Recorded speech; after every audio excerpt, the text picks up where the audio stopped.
काँग्रेस राष्ट्रवादी वाल्यांचे कान धरा, त्यांना शेतकऱ्यांची माफी मागायला लावा. ते कसली संघर्ष यात्रा काढतात. त्यांचा कोणाचाही आवाज हा विधानसभेमध्ये पोहोचत नाही. फडणवीस कोणाचंही ऐकत नाहीत, ते फक्त पवारांचंच ऐकतात. तसेच काँग्रेस राष्ट्रवादीच्या नालायक लोकांची सत्ता गेली, मात्र भाजपवाले त्यांचे वर चढ निघाले, अशी घणाघाती टीका शेतकरी संघटनेचे नेते आणि आसूड यात्रेचे आमदार बच्चू कडू यांनी केली.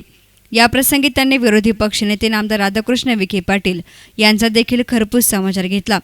गेल्या 11 एप्रिलपासून नागपूर येथून निघालेली आसूड यात्रा काल अहमदनगरमध्ये पोहोचली. मार्केट यार्डमधील कृषी बाजार समितीच्या हॉलमध्ये आसूड यात्रेची सभा संपन्न झाली. त्याप्रसंगी आमदार कडू बोलत होते. यावेळी शेतकरी संघटनेचे अध्यक्ष रघुनाथ दादा पाटील, कालिदास आपेट, अशोक त्रिभुवन, अतुल देठे, दिनकर दाभाडे, लक्ष्मण पोकळे, अमित रासने, प्रमोद कुदळे, वैभव मोहिते, पांडुरंग रायते, मनोज काळभारे, देवदत्त माने, दत्तू बोडखे, अजय बारसकर आदींसह शेतकरी संघटनेचे पदाधिकारी हजर होते.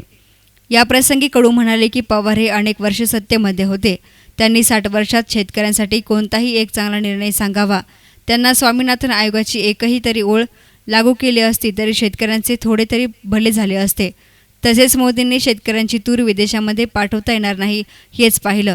त्या तुरीला फक्त 5,000 रुपये भाव दिला, मात्र विदेशातून जी तूर येते तिला 18,000 रुपये भाव देतात. हा शेतकऱ्यांवर अन्याय असल्याचं त्यांनी सांगितलं. नगरचे विखे तसे ते खोकेवाले आहे, विकास नाही खोकेवाले आहे. आणि खोकेवाले आता संघर्ष यात्रेसाठी निघाले. या नालायकांनंतर पहिले शेतकऱ्याची कान धरून 10 वेळा माफी मागायला पाहिजे, मग संघर्ष यात्रा करायला पाहिजे. ज्यांनी गेल्या 10, 50, 60 वर्षामध्ये फक्त लुटलंय शेतकऱ्याला, लुटल्याशिवाय दुसरं काहीच केलं नाही. अजितदादा पवार असन, पृथ्वीराज चव्हाण, अशोकराज चव्हाण, तुमचे दादा कृष्ण विखे पाटील, ज्यांचं सभागृहात आवाज पुरत नाही आणि त्या संघर्ष यात्रात काय आवाज पुरणार? नावानं विरोधी पक्ष नेता आहे, सभागृहातच आवाज जात नाहीये. आणि म्हणून असे सगळे ज्यांनी अजितदादा पवारला प्रश्न करायचा आहे किंवा या सगळ्या काँग्रेसवाल्यांना, तर तुम्ही मागच्या या सगळ्या 60 वर्षाच्या हिशोबात जर पाहिलं तर तुम्ही शेतकऱ्यांसाठी एखादी गोष्ट सांगा जी केली चांगली केली म्हणून. एक जरी गोष्ट जर चांगली केली असते तर कदाचित संघर्ष यात्रेचा काढण्याचा अधिकार तुम्हाला प्राप्त झाला असता. एकही गोष्ट चांगली न करता आता सत्ता गेली म्हणून आम्ही पाहिजे का शेतकरी आणि सत्ता असली तर मग व्यापारी, असे एक सूत्र जुळलेलं आहे. एकंदरीत सगळा विचार जर आपण केला मित्र हो, तर अतिशय आम्ही पाहतो का नवटंकी राज्यात देशात चालू आहे. बारामतीवरून मला आलोय आणि बारामतीवरून आम्ही सगळ्या पत्रकारांना आमच्या शरद पवारांना प्रश्न विचारला का तुम्ही या देशाचे कृषी मंत्री होता आणि तुमच्याच राजवटीमध्ये स्वामीनाथन आयोग स्थापित झाला 2004 मध्ये. 2 वर्षाने तो तुम्ही स्वीकारला.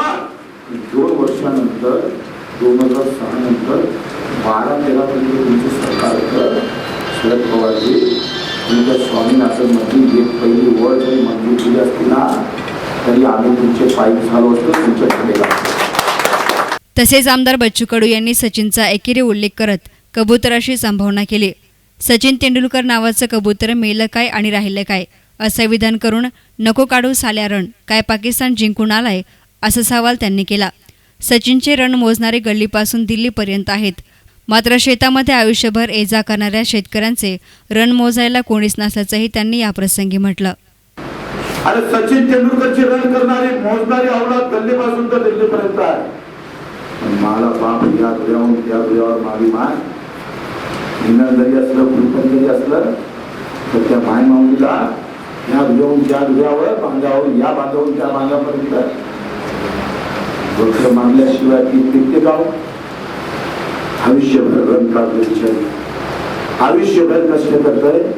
तिची रण मोजणारी अवलाद ना गल्ली में है ना दिल्ली में है. दुख तो इस बात का है, इस बात का दुख. सचिन तेंडुलकरच्या रणनोकामध्ये ते कबूतर मेलं काय राहिलं काय काही आपल्याला करायचं नाही. नको काढू रंग आले आपलं काय वाटायला चाललं इथं. एवढ्या डोक्यावर घेतलंय असं वाटते हा काहीतरी पाकिस्तान जिंकून आला. पाहिलं तर इकून छक्का तिकून चौका, कोणाला मारता येते पण त्याची रणमोजदारी कौतुक करणारे अभी इस थोड़ी देर में थोड़ा सा बॉल चला गया, नहीं तो बाउंड्री पार करता साल्या बाउंड्री पार करता. आमचं इकडे येणं झालेलं आपलं सगळं याचं कोण नाही. News reporter Sushil Thorat, S nine media, Ahmednagar.